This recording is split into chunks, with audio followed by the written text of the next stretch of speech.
तो आज हम स्टार्ट करेंगे चैप्टर लाइट। लाइट में हम लोग लाइट जो चैप्टर है उसका टॉपिक है लाइट रिफ्लेक्शन एंड रिफ्रैक्शन। ये हमारा चैप्टर का नाम है जो हम पढ़ेंगे।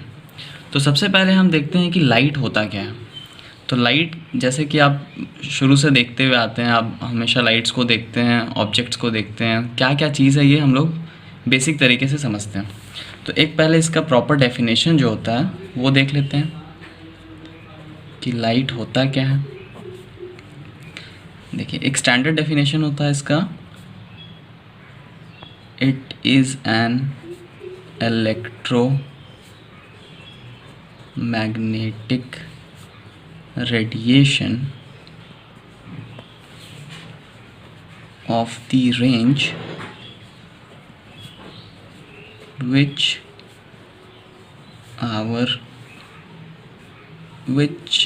our eyes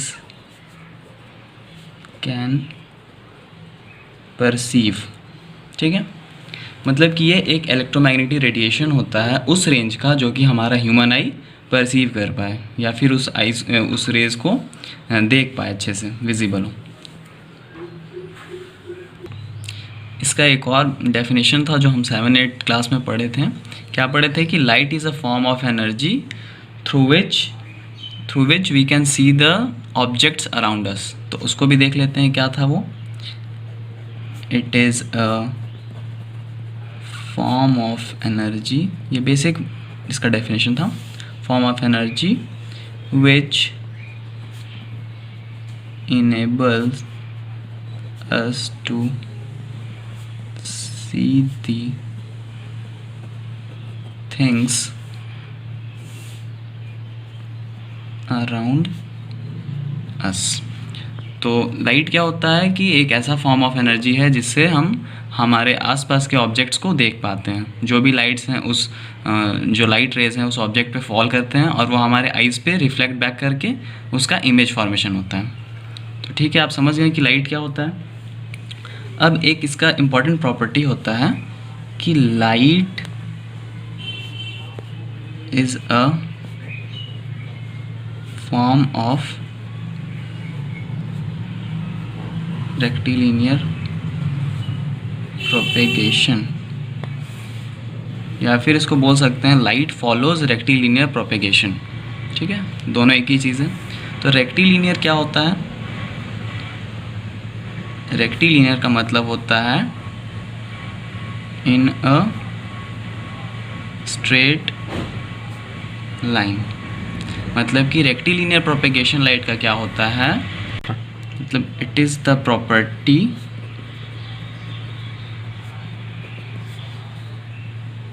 in which light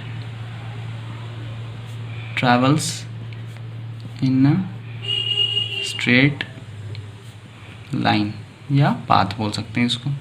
तो लाइट हमेशा एक स्ट्रेट पाथ को फॉलो करता है, यही होता है रेक्टिलिनियर प्रोपेगेशन ऑफ लाइट। इसको एक एग्जांपल से हम लोग समझते हैं। हम लोग बचपन में एक्सपेरिमेंट करते थे ऐसा कुछ। अगर एक पाइप हम रखते हैं ऐसा, और ये यहाँ से ऐसा कुछ बेंड है,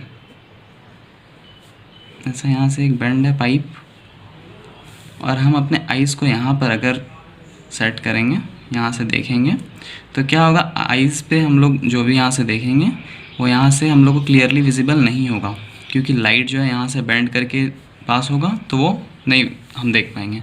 लेकिन अगर वही पाइप अगर स्ट्रेट एकदम हो और फिर अगर हम यहाँ से देखें तो क्या होगा कि रेज़ हम लोग को यहाँ से निकलता हुआ दिखेगा। मतलब कि लाइट जो है स्ट्रेट लाइन में पास होता है तो वो दिखेगा। इससे हम समझ जाएंगे कि रेक्टिलिनियर प्रोपेगेशन क्या होता है। इस एग्जांपल से बिल्कुल क्लियर हो गया है। फिर हम नेक्स्ट टॉपिक अब आते हैं, स्टार्ट करते हैं, जो कि यहाँ से आपका बेसिक्स ख़त्म होता है और यहाँ से इम्पॉर्टेंट टॉपिक स्टार्ट होता है। ये टॉपिक है reflection of light. Reflection of light क्या होता है, डेफिनेशन पहले देखते हैं, फिर उसके बाद समझते हैं इसको। इसका डेफिनेशन होता है द फिनोमिनन by which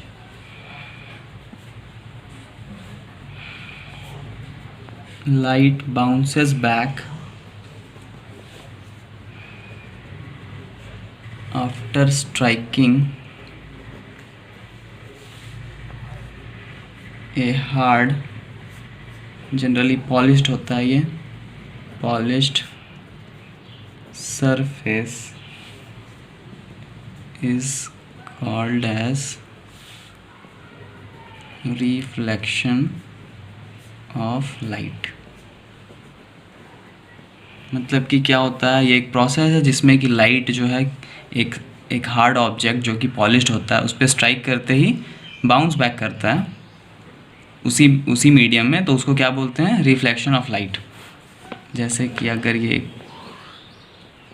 ये पॉलिश सरफेस है, हार्ड सरफेस है, ये पॉलिश सरफेस है अगर, और यहाँ पर लाइट ऐसे करके एक रे आ रहा है और यहाँ पे स्ट्राइक करने के बाद ये किसी स्पेसिफिक एंगल से डेविएट कर रहा है। वो किस एंगल से डेविएट करता है वो हम लोग आगे के लेक्चर में देखेंगे। ये अगर इंसिडेंट रे है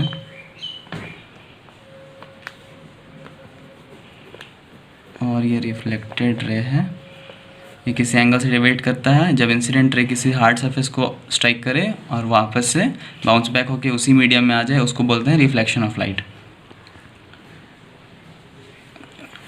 तो अब देखते हैं पॉलिश सरफेस। पॉलिश सरफेस क्या है? पॉलिश्ड सरफेस का मतलब हो गया आपका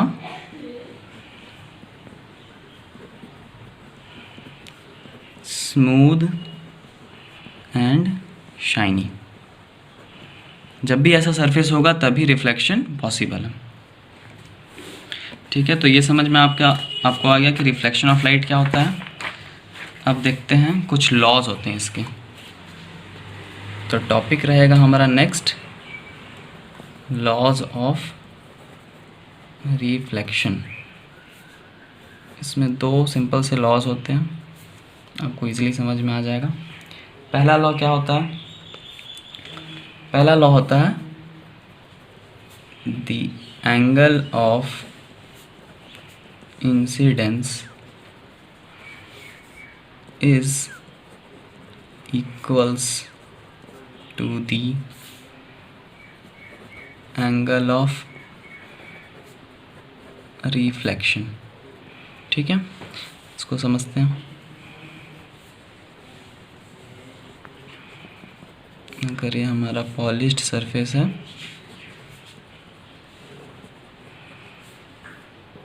ये यहाँ से इंसिडेंट रे आया, ये रिफ्लेक्टेड रे निकला, ये रहा इंसिडेंट रे, ये रहा रिफ्लेक्टेड रे। यहाँ से एक नॉर्मल हम लोग ड्रॉ कर सकते हैं, ये हो गया नॉर्मल। नॉर्मल जो होता है is always perpendicular to the surface होता है, ये आपको हमेशा ध्यान रखना है। ठीक है, तो वापस यहाँ पे आते हैं। तो जो एंगल होता है, the angle between the incident ray and the normal is called as angle of incidence, जिसको बोलते हैं angle I. and the angle between the reflected ray and the normal is called as angle of reflection, that is called as angle R। अब angle of incidence और angle of reflection को note down कर सकते हैं जो मैं definition बोला। तो यहाँ से क्या होता है कि angle I is equal to angle R होता है।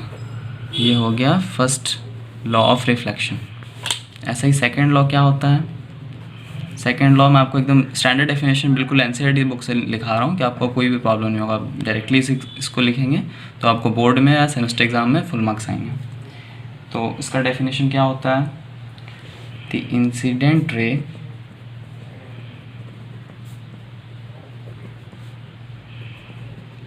The normal to the mirror at the point of incidence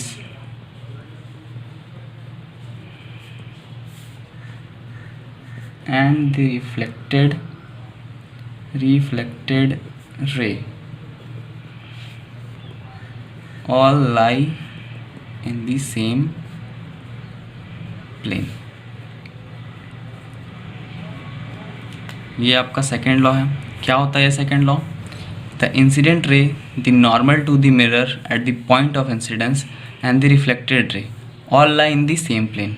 मतलब कि अगर ये सरफेस है, ये सरफेस है आपका, ये क्या है आपका इंसिडेंट रे है, ये आपका रिफ्लेक्टेड रे है, तो ये जो है पॉइंट ऑफ इंसिडेंस बोलते हैं। मतलब इस पॉइंट पे रे इंसिडेंट हुआ आके, और यहाँ से होता है क्या, नॉर्मल। तो ये हो गया इंसिडेंट रे, ये हो गया नॉर्मल, और ये हो गया reflected ray. All lie at the same plane, मतलब ये तीनों के तीनों क्या होंगे, एक प्लेन पे लाई करेंगे। ये होता है सेकंड लॉ। तो ऐसे करके हम लोग लॉज ऑफ रिफ्लेक्शन देख लिए, first law and second law. अब नेक्स्ट टॉपिक स्टार्ट करते हैं। तो जैसा हम लोग रिफ्लेक्शन पढ़ चुके हैं, लॉज ऑफ रिफ्लेक्शन भी देख लिए हैं, तो नेक्स्ट टॉपिक है हमारा प्लेन मिरर। प्लेन मिरर क्या होता है आपका? मिरर्स तो आप घर पे देखते ही होंगे, वही होता है प्लेन मिरर। वो क्या होता है, वो आइदर साइड पॉलिश्ड होता है, आइदर साइड पॉलिश्ड, मतलब किसी भी एक साइड पे वो पॉलिश्ड होता है। वो कैसा दिखता है? तो प्लेन मिरर क्या होता है, आइदर साइड पॉलिश्ड होता है, मतलब कि किसी भी एक साइड पे वो पॉलिश्ड होगा। या मतलब कि ये अगर इस साइड पे भी पॉलिश्ड हो सकता है, और ये क्या होता है, इस साइड पे भी पॉलिश्ड हो सकता है। पॉलिश्ड का मतलब क्या हुआ, सिंपली एक कोटिंग होता है पेंट का, पेंट का कोटिंग होता है। अगर इस साइड पे पेंट का कोटिंग है तो आपका इमेज फॉर्मेशन इस साइड पे होगा, अगर इस साइड पे कोटिंग है तो इमेज फॉर्मेशन इस साइड पे होगा। अब देखते हैं इसमें कैसा, किस टाइप का इमेज बनता है प्लेन मिरर में। तो इमेज फॉर्मेशन जो होता है प्लेन मिरर का, वो कैसा होता है, always virtual, erect and laterally inverted. तो ये सब क्या चीज़ है, एक एक करके समझते हैं इसको। वर्चुअल का मतलब क्या होता है, बिहाइंड द मिरर।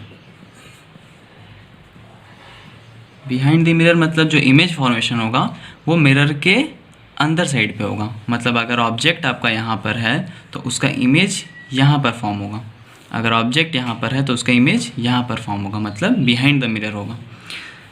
ये वह वर्चुअल। इरेक्ट क्या होता है, इरेक्ट होता है स्ट्रेट, मतलब इमेज जैसा, मतलब जिस एंगल पे है बिल्कुल एग्जैक्ट उसी एंगल पे आपको दिखेगा, और जनरली अगर स्ट्रेट है तो स्ट्रेट ही दिखने वाला है। इरेक्ट के बाद क्या होता है, लैटरली इन्वर्टेड का मतलब क्या होता है,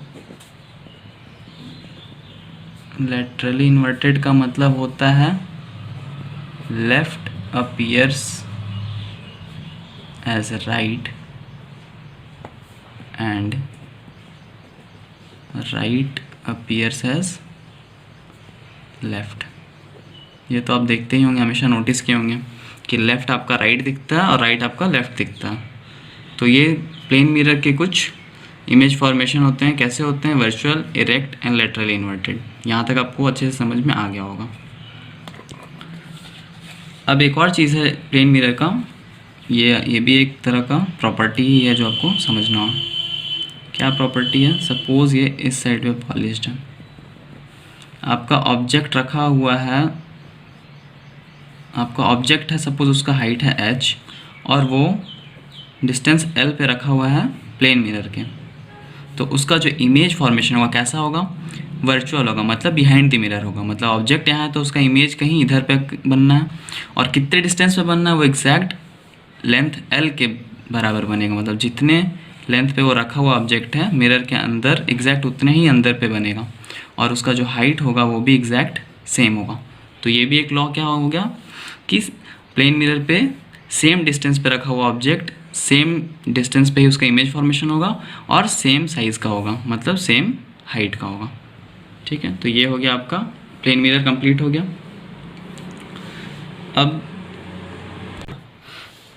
अब स्टार्ट करते हैं हम लोग स्फेरिकल मिरर। स्फेरिकल मिरर क्या होता है? स्फेयर से तो आप लोग बहुत ही अच्छे से इंट्रोड्यूस्ड हैं। स्फेयर कैसा एक शेप होता है? स्फेयर एक ऐसा शेप, स्फेयर एक 3D शेप है जो कम्प्लीटली फिल्ड होता है, ठीक है। तो स्फेयर ऐसा होता है। अगर हम इसका किसी भी एक पार्ट को कट करेंगे तो वो एक पार्ट ऑफ स्फेयर बनेगा, मतलब वो उसी को पार्ट को बोलते हैं स्फेरिकल मिरर। अगर यहाँ से कट करेंगे या फिर यहाँ से कहीं से भी कट कर सकते हैं, उस पार्ट को अगर लेंगे तो वो होता है स्फेरिकल मिरर। तो हम लोग को दो टाइप का स्फेरिकल मिरर पढ़ना होता है। एक पढ़ना होता है कनकेव मिरर और दूसरा पढ़ना होता है कन्वेक्स मिरर। एक एक करके दोनों को देखते हैं क्या होता है। पहला कनकेव मिरर। कनकेव मिरर का डेफिनेशन क्या होगा? अ स्फेरिकल मिरर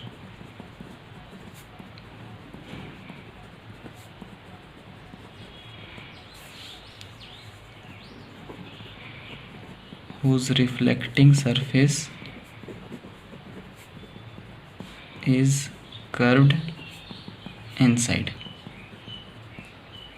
मतलब कि ऐसा स्फेरिकल मिरर जिसका रिफ्लेक्टिंग पार्ट होता है वो कर्व्ड इनसाइड होता है।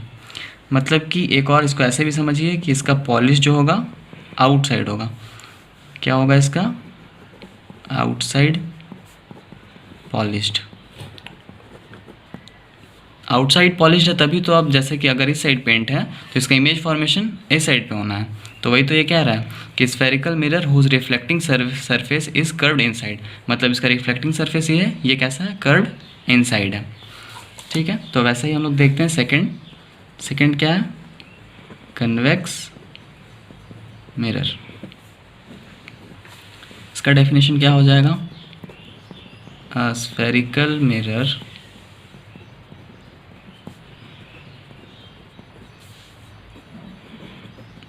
whose reflecting surface is curved outside। इसका जस्ट अपोजिट हो जाएगा।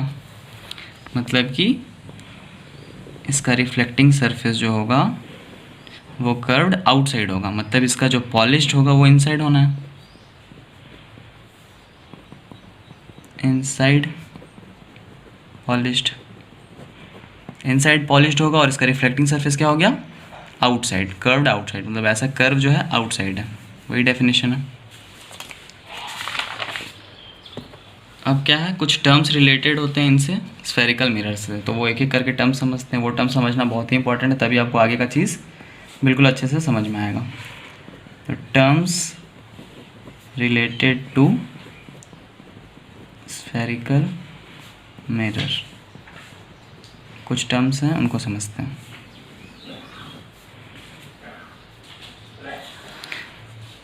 तो हम लोग क्या करेंगे, कनकेव और कन्वेक्स को कनकेव के रेफरेंस में समझते हैं सारे पॉइंट्स को। तो अगर ये कनकेव मिरर है, अभी तो फ़िलहाल ये मिरर नहीं है क्योंकि ये किसी भी साइड पॉलिश्ड नहीं है, तो अगर इसको ऐसा पॉलिश्ड कर देंगे तो ये क्या बन जाएगा? Concave mirror. तो ये पॉइंट होता है P, ये पॉइंट होता है F, ये पॉइंट होता है C। अब ये क्या क्या पॉइंट है सारे को एक एक करके समझते हैं। पहला पॉइंट होता है पोल, जिसको रिप्रेजेंट करते हैं P से। इसका डेफिनेशन क्या होगा? मैं सारे का एकदम स्टैंडर्ड NCERT से डेफिनेशन लिखा दे रहा हूँ आपको। तो पोल का डेफिनेशन क्या हो जाएगा? The centre of the reflecting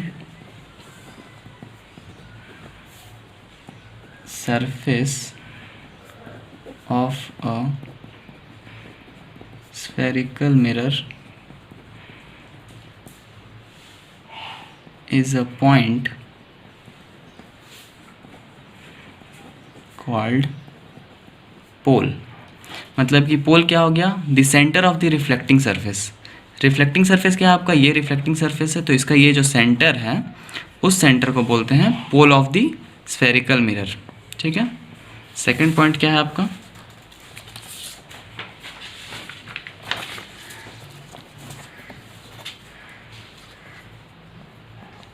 second point क्या हो जाएगा? Centre of curvature. इसको रिप्रेजेंट करते हैं कैपिटल सी से। इसका भी डेफिनेशन देखते हैं। सेंटर ऑफ कर्वेचर का डेफिनेशन हो जाएगा the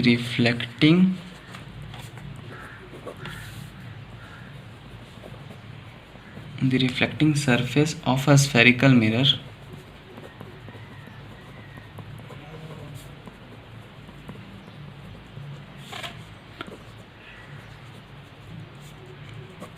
form a part of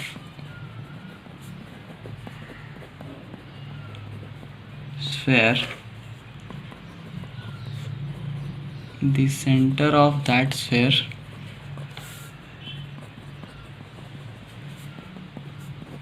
is called as center of curvature.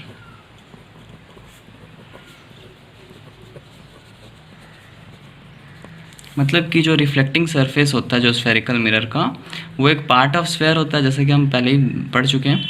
तो उस स्फेयर का पार्ट जो होता है उसको बोलते हैं सेंटर ऑफ कर्वेचर। इसको जैसे कि आप यहाँ से समझिए, जैसे कि ये क्या है, स्फेयर से हम लोग क्या किए, कट करके इसको कनकेव मिरर बनाते हैं या फिर कन्वेक्स मिरर बनाते हैं। तो जैसे कि अगर ये सेंटर ऑफ कर्वेचर क्या हो गया आपका, ये स्फेयर है, उसके सेंटर को बोलते हैं सेंटर ऑफ कर्वेचर। तो जैसे कि ये क्या है, ये कट पार्ट है स्फेयर का, स्फेरिकल मिरर का कट पार्ट है। अगर हम इसको ऐसे करके ज्वाइन करते हैं, आगे एक्सटेंड करके ऐसे एक्सटेंड करते हैं, क्योंकि ये तो कट पार्ट ही है ना, तो इसको एक्सटेंड करेंगे ऐसे ज्वाइन करने पे, तो यहाँ पे जो सेंटर बनेगा वही होता है centre of curvature, that is centre of the spherical mirror. तो ये आपको समझ में आ गया होगा। इसका एक पॉइंट होता है, ये क्या होता है, इसमें कनकेव और कन्वेक्स के लिए ये थोड़ा सा अलग होता है। कैसे अलग होता है, it lies in front of the concave mirror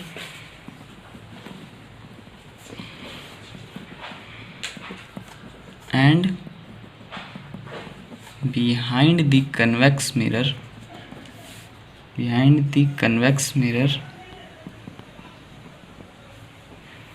and behind the convex mirror. मतलब क्या हो गया, जैसा कि अगर ये आपका, ये कौन सा मिरर है, ये आपका कनकेव मिरर है, कनकेव मिरर, इसका P यहाँ होता है, F यहाँ होता है और C यहाँ होता है। मतलब इसमें क्या हो गया, C जो आपका है lies in front of the concave mirror, लेकिन ये जो है कन्वेक्स में कैसा हो जाता है, कन्वेक्स मतलब इनसाइड पॉलिश्ड। ये क्या हो गया, कन्वेक्स मिरर, इसका P क्या होगा, ये यहाँ पर होगा, इसका F यहाँ पर होगा, इसका C यहाँ पर होगा। मतलब इसका जो C है वो बिहाइंड दी कन्वेक्स मिरर बनता है, यहाँ से इमेज आएगा और इसका C यहाँ पे बनता है, तो ये बिहाइंड द मिरर हो गया। सेंटर ऑफ कर्वेचर ये कंप्लीट हो गया। नेक्स्ट क्या पॉइंट है, थर्ड पॉइंट है radius of curvature. Radius of curvature, इसको रिप्रेजेंट करते हैं कैपिटल R से। इसका डेफिनेशन क्या हो जाएगा, पहले डेफिनेशन लिख लेते हैं अच्छे से, आप भी नोट डाउन कर लीजिए, फिर समझते हैं एक एक करके। The radius of the sphere of which the reflecting surface of a spherical mirror forms a part is called as radius of curvature। क्या हो गया, the radius of the sphere of which the reflecting surface of a spherical mirror forms a part is called as radius of curvature. मतलब कि जैसा कि अगर ये concave के ही रेफरेंस में समझते हैं, तो ये क्या था, P था, ये F था, ये C था। तो ये कैसा है, ये सेंटर है। अगर ये स्फेयर होगा तो इस पॉइंट से लेके ये सेंटर तक का डिस्टेंस को क्या बोलते हैं, रेडियस बोलते हैं। ये तो आप बेसिक्स में पढ़े ही होंगे। तो यहाँ से यहाँ के जो डिस्टेंस होता है उसको बोलते हैं रेडियस ऑफ कर्वेचर। ठीक है, तो यहाँ पे रेडियस ऑफ कर्वेचर क्या हो गया, कर्वेचर क्या हो गया, लेंथ PC। ठीक है, ये हो गया आपका radius of curvature. Next point पढ़ते हैं।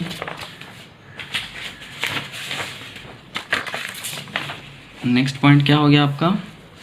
नंबर 4। नंबर 4th पॉइंट है प्रिंसिपल एक्सिस। प्रिंसिपल एक्सिस क्या होता है? डेफिनेशन पहले लिखते हैं। Straight line. तो प्रिंसिपल एक्सिस का डेफिनेशन क्या हो जाएगा? अ straight line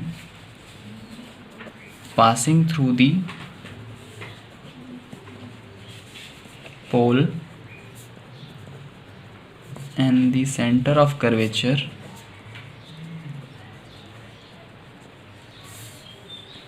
of a spherical mirror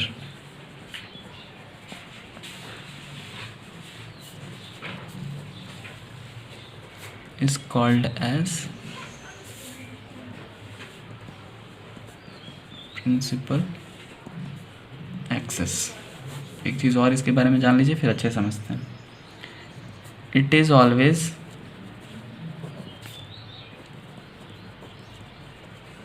perpendicular to the pole. तो प्रिंसिपल एक्सिस क्या होता है?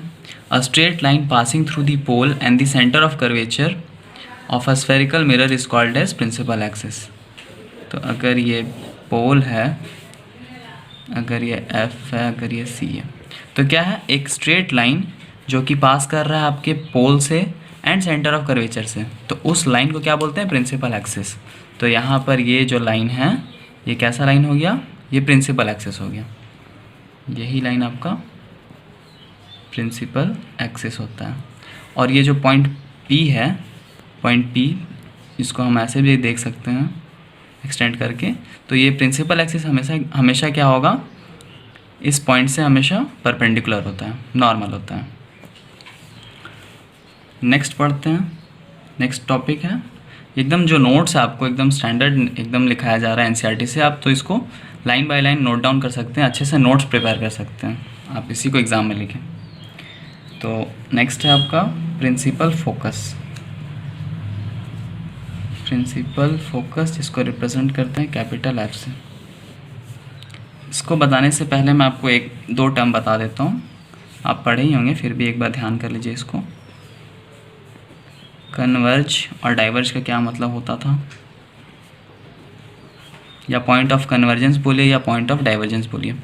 कन्वर्ज मतलब क्या होता है? ऐसा पॉइंट जहाँ पे ढेर सारे लाइंस आके मीट हो रहे हों या कंसंट्रेट हो रहे होंगे, ऐसे पॉइंट को क्या बोलते हैं? पॉइंट ऑफ कन्वर्जेंस या कन्वर्जिंग लाइंस। वैसे ही डाइवर्ज क्या होता है या पॉइंट ऑफ डाइवर्जेंस क्या होता है? ऐसा पॉइंट जहाँ से ढेर सारे लाइंस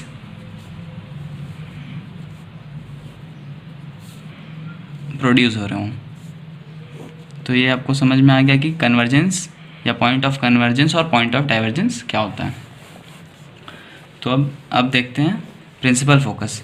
प्रिंसिपल फोकस आपको डिफरेंट होता है कनकेव मिरर के लिए और कन्वेक्स मिरर के लिए। कैसे डिफरेंट होता है वो देखिए। जैसे कि सपोज़ आपका ये हो गया कनकेव मिरर, ये P हो गया, ये F हो गया, ये C हो गया। अगर इसमें पैरेलल लाइंस आएंगे, इस पे पैरेलल लाइंस अगर फॉल करते हैं इस मिरर पे, तो वो F फोकस के थ्रू पास होते हैं। ये आपको अभी परेशान नहीं होना ये कैसे पास हो रहे हैं, बस अभी आप ध्यान रखिए, हम लोग लॉज में देखेंगे कि कैसे कैसे लाइट रिफ्लेक्ट करने के कुछ लॉज होते हैं, वो देखते हैं। तो बस इतना याद रखिए कि अगर पैरेलल रेज आएंगे तो वो फोकस से ही पास होते हैं। ये हो गए कनकेव मिरर के। सिमिलरली कन्वेक्स मिरर का कैसा था? कन्वेक्स मिरर ऐसा होता है, ये P हो गया, ये F हो गया, ये C हो गया। तो इसमें पैरेलल लाइंस कैसे आएंगे? ऐसे। और ये रिफ्लेक्ट कैसे करेंगे? ये रिफ्लेक्टिंग सरफेस से कैसे रिफ्लेक्ट करेंगे? ऐसे करके रिफ्लेक्ट कर जाएंगे, ये ऐसे करके रिफ्लेक्ट कर जाएंगे। ठीक है, तो क्या हो रहा है, ये अगर इसको आप फर्दर ज्वाइन करते हैं तो it appears to meet at this point. ये ऐसा लग रहा है कि यहाँ पर आकर मीट करेंगे। ये थोड़ा स्ट्रेट नहीं हुआ, समझ लीजिएगा। यहाँ पे आके मीट करते हैं। ऐसा आपको अपीयर होगा। तो इसका डेफिनेशन लिखते हैं। डेफिनेशन में क्या लिखेंगे आप? डेफिनेशन इसका हो जाएगा when a number of parallel rays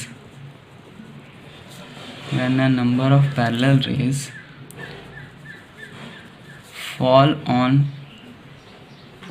concave mirror, all rays after reflection meet at a point called as principal focus of concave mirror। मतलब कि जब नंबर ऑफ पैरेलल रेज आएंगे और वो कनकेव मिरर पे स्ट्राइक करेंगे, तो जैसे ही स्ट्राइक करेंगे वो क्या होंगे? रिफ्लेक्ट होंगे, और रिफ्लेक्ट होके वो फोकस के थ्रू पास होंगे। और जहाँ ये इस पॉइंट से जो पास हो रहे हैं, उसी इस पॉइंट से जो पास होंगे फोकस से, इसी को बोलते हैं प्रिंसिपल फोकस। तो वैसे ही कन्वेक्स मिरर का डेफिनेशन क्या हो जाएगा? कन्वेक्स मिरर का प्रिंसिपल फोकस का डेफिनेशन हो जाएगा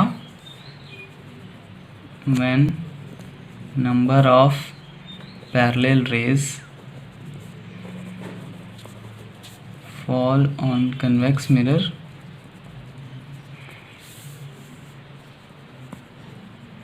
all rays after reflection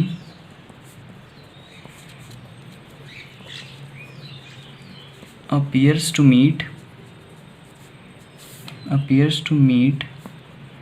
at a point called principal focus of convex mirror। मतलब कि when a number of parallel rays fall on a convex mirror, all rays after reflection appears to meet at a point called principal focus of convex mirror। तो जब भी parallel raise आएंगे वो reflection के बाद ऐसा अपीयर होंगे कि वो इस पॉइंट पे जाके मिल रहे हैं, उसी को बोलते हैं प्रिंसिपल फोकस। ये कन्वेक्स मिरर का प्रिंसिपल फोकस हो गया और ये कनकेव मिरर का प्रिंसिपल फोकस हो गया। तो ये हो गया आपका प्रिंसिपल फोकस के बारे में कंप्लीट। नेक्स्ट पॉइंट है आपका अपर्चर। अपर्चर क्या होता है? कुछ ज़्यादा पॉइंट्स है लेकिन आपको अच्छे से समझना पड़ेगा, तभी आपको सारी चीज़ अच्छे से क्लियर होंगी आगे। तो अपर्चर क्या होता है? The diameter of the reflecting surface of a spherical mirror is called aperture. ठीक है, तो क्या हो गया? The diameter of the reflecting surface of a spherical mirror is called as aperture. या फिर अपर्चर को आप सरफेस भी समझिए जहाँ से आपका रिफ्लेक्शन पॉसिबल होता है। तो इस पूरे सरफेस को क्या बोलते हैं? ये पूरा का पूरा सरफेस क्या हो गया? अपर्चर हो गया। मतलब यहाँ से रिफ्लेक्शन का तो डायमीटर यही हुआ ना, यहाँ से लेके यहाँ से पूरा यही आपका रिफ्लेक्शन वाला पार्ट है। तो इस पूरे पार्ट को जितने एरिया पे रिफ्लेक्शन पॉसिबल है उसको बोलते हैं अपर्चर। नेक्स्ट आपका लास्ट पॉइंट जो है, लास्ट जो टर्म है वो क्या है? Focal length. फोकल लेंथ को रिप्रेजेंट करते हैं स्मॉल एफ से। इसका डेफिनेशन क्या हो जाता है? The distance between the pole and the principal focus of a spherical mirror। सब हम किस मिरर के लिए पढ़ रहे हैं? स्फेरिकल मिरर के लिए, इसलिए बार बार स्फेरिकल मिरर आपको देखने को मिल रहा है। Spherical mirror is called the focal length. मतलब कि अगर ये कनकेव मिरर लेते हैं, ये क्या होता है? P, ये होता है F, ये होता है C। तो क्या बोल रहा है? The distance between the pole and the principal focus. मतलब ये जो डिस्टेंस है आपका पोल से लेके फोकस का, प्रिंसिपल फोकस का, उसको बोलते हैं फोकल लेंथ। इसको रिप्रेजेंट करते हैं एफ से। तो the distance P F is called as focal length. ठीक है, अब एक इम्पॉर्टेंट रिलेशन देखते हैं, हम लोग, relation between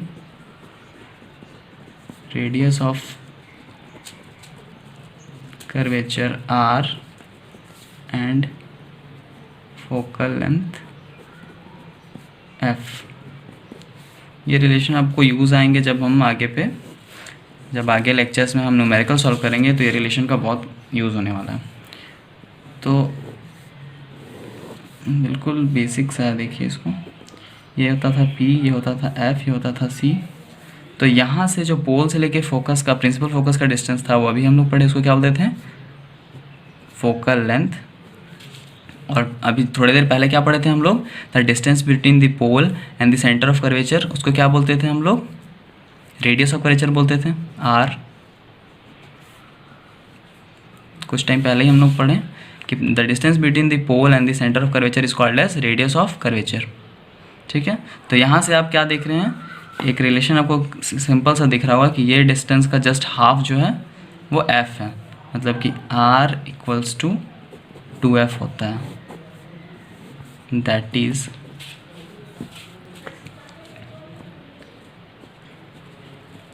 radius of curvature is, क्या हो जाएगा, radius of curvature is twice the focal length.